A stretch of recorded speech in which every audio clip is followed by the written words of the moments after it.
Hi, welcome to the Data Learning Center. In this video, we'll be covering the crawl process.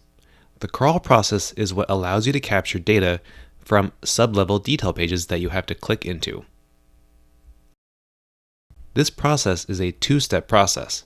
The first step is to run a list recipe to capture the URL from every individual profile page. The crawl process does not navigate by clicking back and forth. It works by visiting a list of unique URLs. The second step is to set up a crawl, which is where DataMiner will then visit each individual URL and apply a detail recipe to capture the data. This first video will be step 1. Then we'll have a second video that covers step 2. One other thing to be aware of is the crawl process does require a paid plan. You can test it with a free plan, but it only allows you to scrape 3 URLs at a time. That said, let's go ahead and jump right in. We'll open up DataMiner.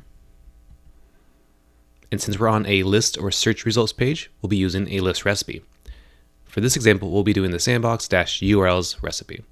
I'll click scrape, and this will run a preview of the recipe.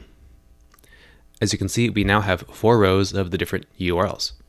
However, since there are multiple pages, we'll be using next page automation to capture additional pages. I'll select that, and then I'll input the number of pages I wish to scrape. As an example, we'll just say scrape 3 pages.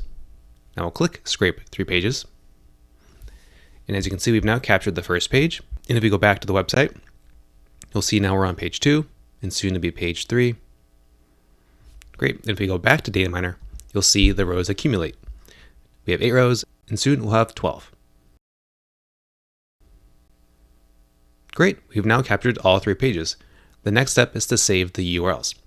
You'll want to click the download button, and we recommend using the copy data to another file inside DataMiner.